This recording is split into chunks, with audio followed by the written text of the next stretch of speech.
Most men live their lives as puppets, controlled by desire, fear, and the weak opinions of others. Today you will learn the cold, unflinching strategies to seize control, dominate your own mind, and forge a power the world cannot ignore. The question is simple: will you remain weak, or will you become unstoppable? In the theater of life, those who appear strong are not always so. They have simply mastered the art of calculation. Strength is not born from comfort, nor from kindness, but from the ruthless understanding of oneself and others. In the shadows of ambition, the mind sharpens, the heart steels, and illusions crumble. Here, we will strip away the comforting lies of morality and sentiment, revealing the exact, deliberate rules that separate the strongest from the feeble. Prepare yourself, for this journey demands a mind unafraid to see the world as it truly is, a battlefield where only the cunning thrive. Do you think power begins with the world? That it is granted by kings, peers, or fortune? You are mistaken. True power, the power that commands, conquers, and endures, begins not in others, but within yourself. Before you attempt to sway a room, a city, or even a nation, you must first rule the one entity that will never betray you willingly: your own mind. Consider the emperors of old. Caesar, at the peak of his might, understood the chaos within as well as the chaos without.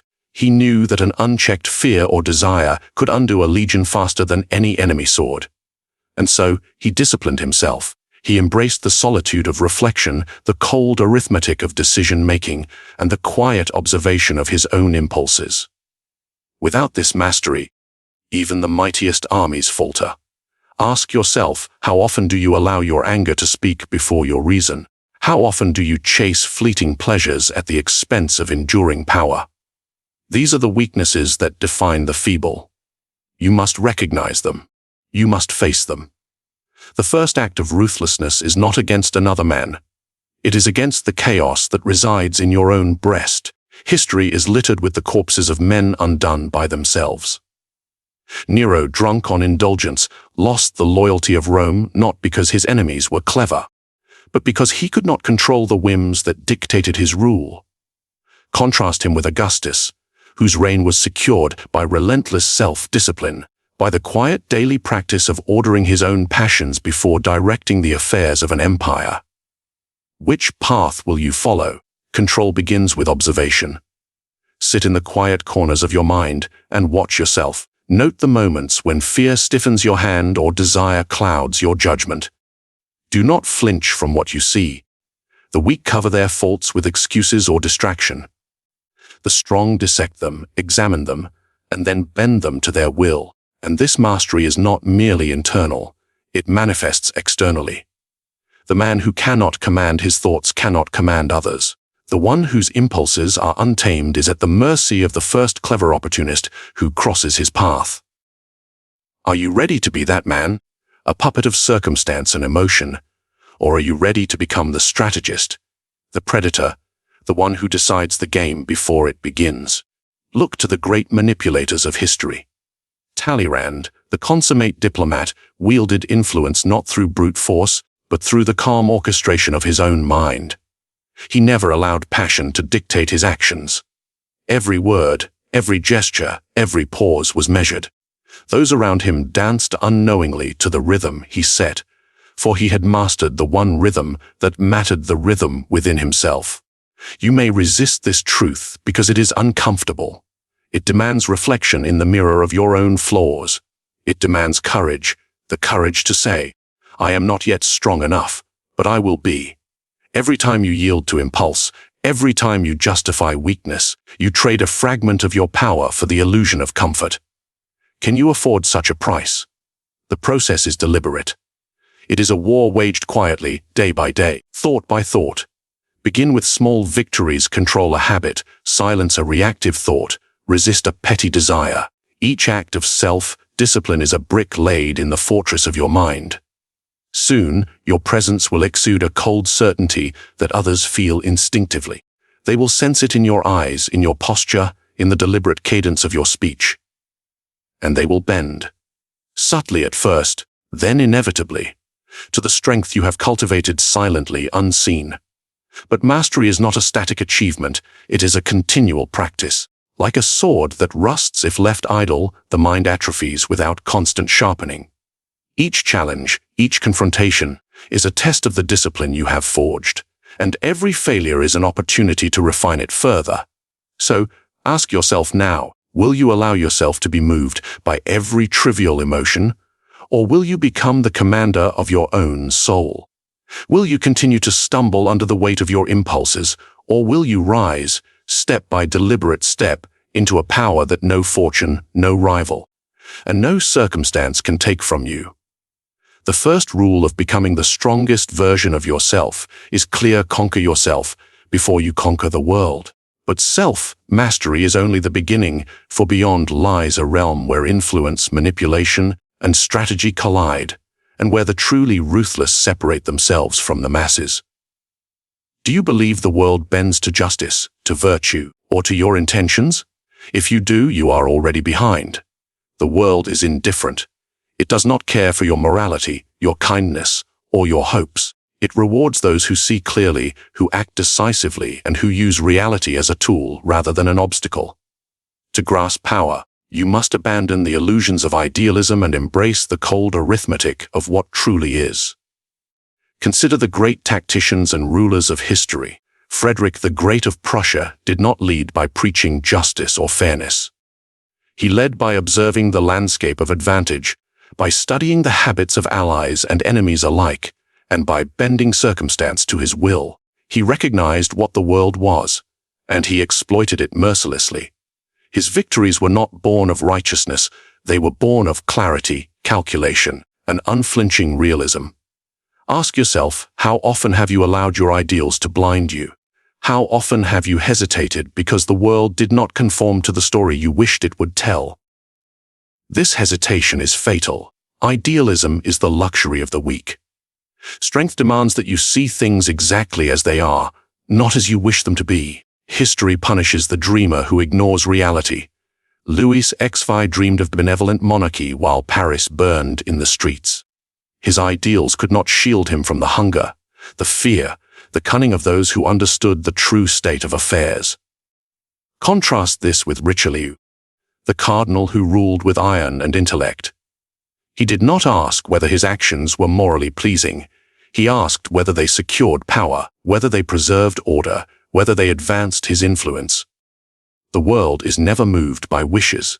It is moved by consequence. And what is consequence if not the currency of influence?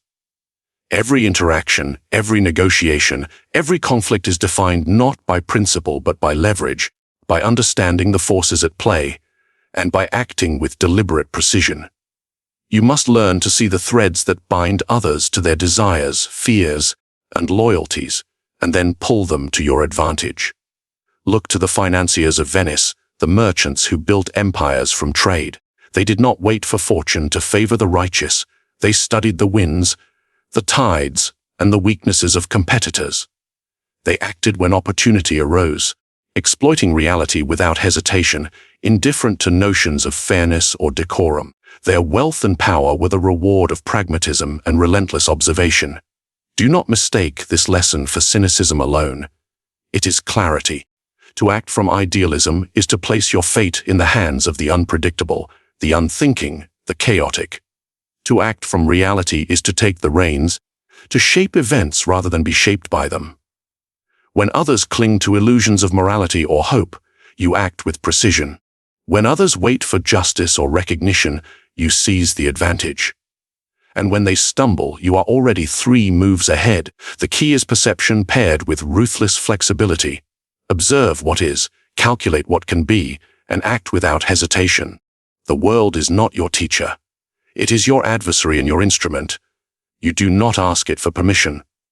You do not seek its approval. You bend it to your will, and you do so with a clarity that leaves no room for doubt, hesitation, or regret. Ask yourself now, are you prepared to trade comfort for truth? Are you ready to abandon the soft illusions that have held you hostage? The choice is stark. Those who cling to ideals will be manipulated, defeated, or ignored. Those who embrace reality will bend circumstance to their advantage, command loyalty, and shape destiny itself. Every choice, every failure, every minor oversight is a reflection of how closely you confront reality, or how stubbornly you reject it. The moment you align your strategy with what truly is, rather than what you wish it to be, the impossible becomes attainable. Influence flows to those who see clearly and act decisively, not to those who hope politely. So, the question remains, will you continue to live in the comforting lie of what should be, or will you master the brutal mechanics of what is? The path ahead is unforgiving, yet the rewards are absolute. To bend the world to your will, you must first see it as it is, and then act with the cold precision of one who knows the game and refuses to be its victim. Do you believe that loyalty is natural? That honesty flows from the heart like water from a spring? You are naive. The world is not constructed for trust. It is built for advantage, for cunning, for those who see the hidden currents beneath polite words and courteous smiles. To survive, to dominate, you must observe all and trust none. Consider the courts of Renaissance Italy, a place where alliances were fragile, promises were weapons, and a single misstep could cost a life. Princes and advisors navigated webs of deception daily. Those who assumed loyalty were swiftly removed. Those who observed keenly, who noted patterns, gestures, and subtle shifts in tone, survived and thrived. Ask yourself, how often do you accept appearances at face value? How often do you believe the words of a friend, a partner, or a colleague, without verifying their intent, their gain, their hidden ambition? Every man carries a mask, and behind every mask is self-interest. Even those who smile the brightest may hide a dagger beneath their cloak. Can you afford to be blind to this truth? Take the example of Cesare Borgia, the dark prince whose name still echoes through history. He did not assume loyalty. He watched, he tested, he provoked, and he acted only when the truth of a man's intentions was undeniable. His power was absolute not because he commanded armies alone, but because he knew the minds of men better than they knew themselves. Those who opposed him were predictable, those who followed him were useful instruments, carefully chosen. Observation is not mere suspicion. It is strategy. It is understanding the subtle patterns of behavior, the micro-expressions, the inconsistencies between words and deeds. The human mind is an open book to the trained observer, if only one reads without distraction, without sentiment, without mercy. Every glance, every hesitation, every carefully chosen word reveals allegiance, weakness, and desire. And those revelations are your currency, your advantage, your unseen army. History favors those who understand the machinery of human behavior. Take Talleyrand, the master diplomat. He survived revolution, empire, and exile, not because he was adored, but because he observed endlessly. He noted every shift in power, every fear, every ambition, and moved with surgical precision. Trust was a luxury he never afforded, but insight was his weapon. He manipulated kings, presidents, and generals alike, simply by seeing more clearly than they dared to see themselves. And yet, observation alone is insufficient. You must act on what you see. To notice treachery and fail to respond is to invite your own downfall.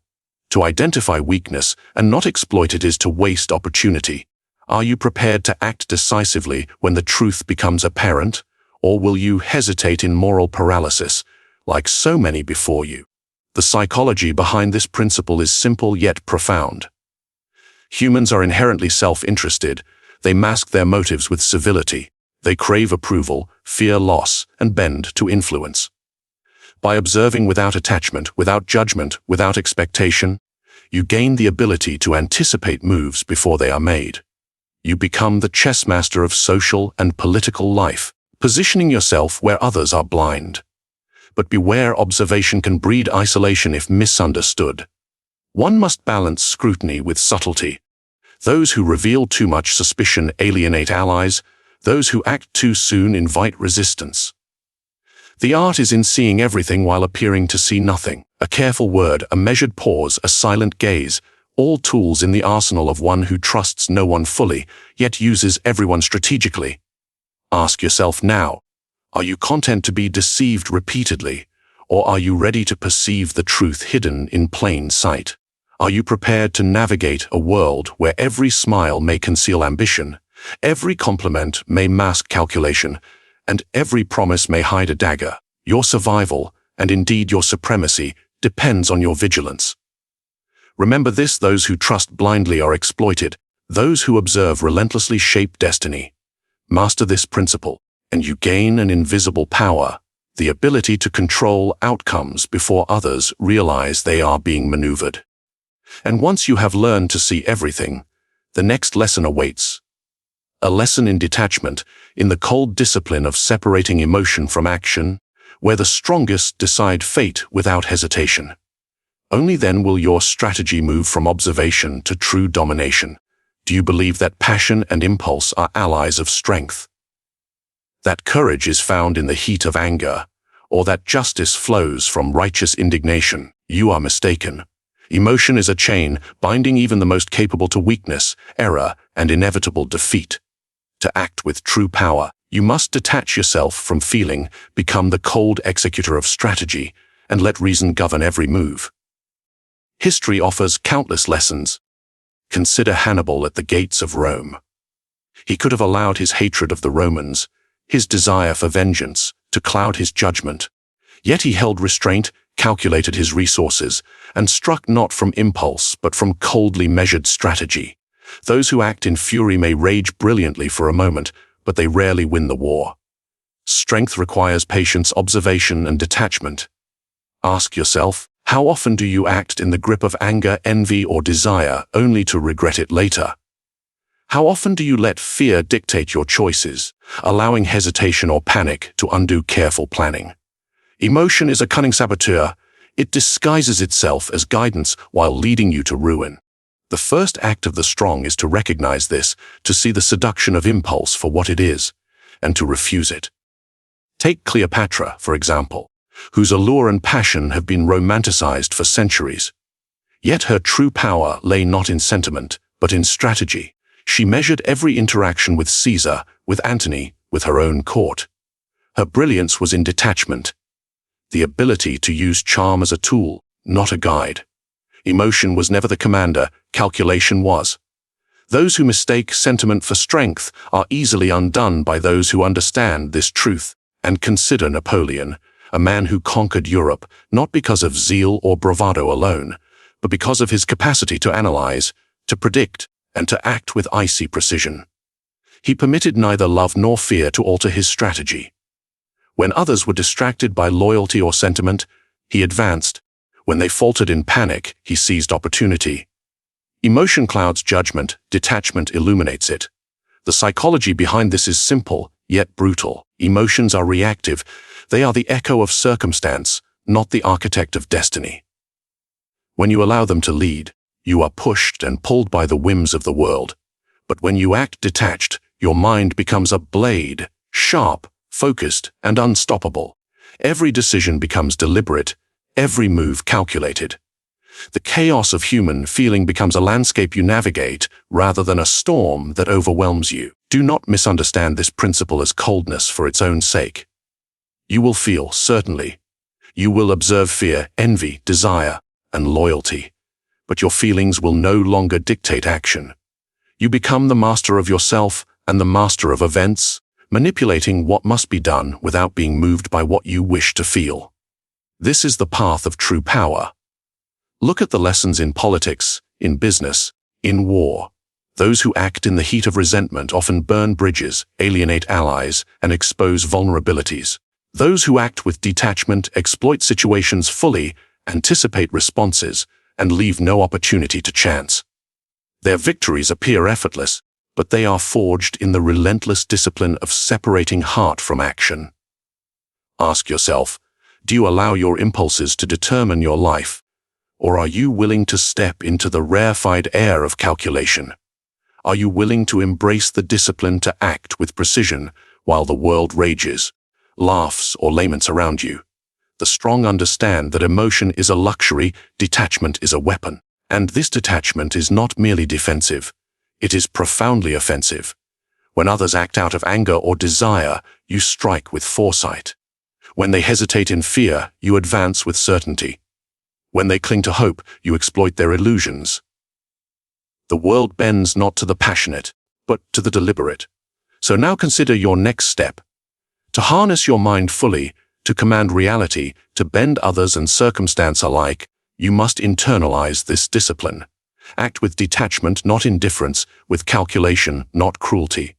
And as you master this, a new horizon emerges, the ability to forge presence, respect, and fear in equal measure. For what follows is the power of perception.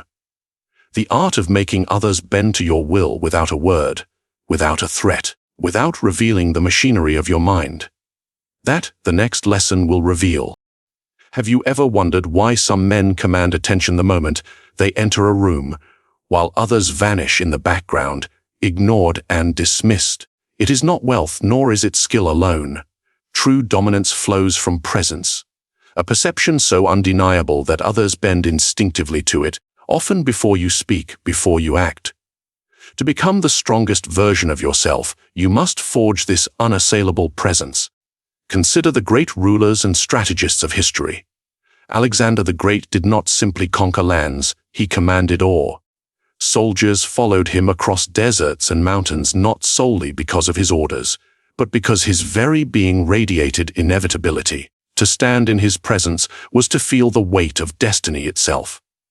This is not charisma, this is calculated mastery of self, projected outward with precision.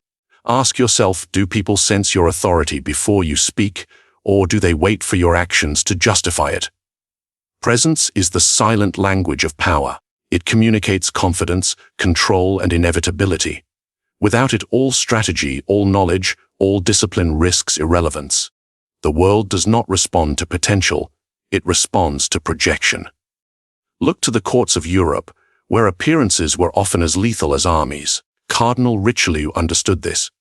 He wielded influence not merely through policy, but through the calculated projection of control. His robes, his gestures, his measured tone, all signaled unshakable authority. Even when he lacked force, perception created obedience. Those who appear weak are attacked. Those who appear formidable are respected, even feared, often without resistance. And yet, presence is not manufactured through bluster or pretense. It is cultivated through mastery of self, discipline, and awareness.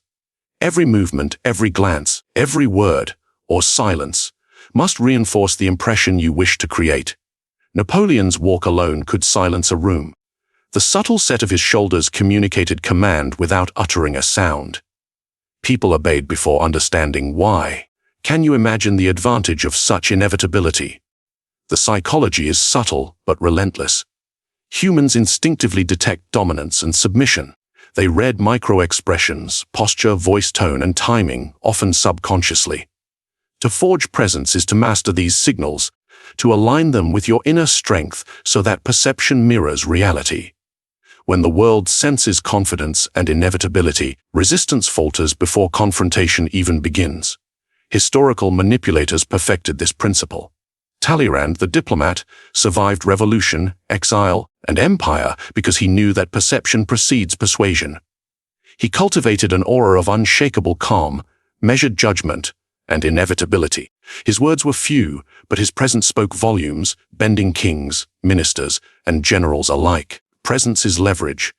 It makes others move in accordance with your will, often without realizing they are being moved. Ask yourself now, do you command a room, or are you commanded by it?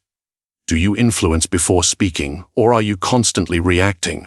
To forge an unassailable presence is to make your intentions and authority undeniable. It is not intimidation through noise, but certainty through projection. It is the silent assertion that the world bends or must bend to you. This mastery is both internal and external. Internally, it demands discipline, emotional detachment, and relentless self-control. Externally, it requires awareness of space, timing, and subtle social cues. Every gesture must reinforce authority, every pause must signal deliberation. When mastered, presence becomes a shield and a weapon. Allies follow without question. Opponents hesitate, even fate seems inclined to your favor. Yet, presence is never static. Those who rely on past victories, titles, or possessions without cultivating it continually find their influence slipping. The truly powerful renew their projection with every encounter. Every day, every moment, they understand that presence is not a gift, it is forged, maintained, and sharpened relentlessly. So, ask yourself, are you content to blend into the background, a ghost in your own life? Or are you ready to become a figure whose influence is felt before a word is spoken, whose authority is accepted without argument? Presence is the armor and the blade. Without it, strategy falters. With it, the world yields before you even begin to strike. And once you have forged such presence, a final dimension awaits, a mastery so subtle yet so decisive that it turns perception into obedience, influence into inevitability, and ambition into absolute control. That is the next lesson, and it will define whether you remain a man of potential or become a man of power. Power is invisible. It flows silently, unnoticed, until it shapes reality. Those who control without being seen are the true rulers. Do you understand this? Or do you still believe that influence must be loud, declared, and admired? Every word you utter, every pause, every glance can be a weapon or a weakness. Master these and others move as you wish. Fail and they will use you without mercy. Do you see the truth now? Influence is a shadow. It bends minds while leaving no trace of the hand that moves them. It is subtle, relentless, and absolute. And here lies your choice. Will you remain a spectator in the theater of manipulation? Or will you step into the shadows and command the stage? Comment your thoughts below. Reveal the strategies you've already used or the lessons you've yet to learn. Subscribe to uncover more ruthless, unseen tactics. Share this knowledge with those ready to understand that power favors the calculated, the patient, and the unobserved. The world does not wait. Neither should you.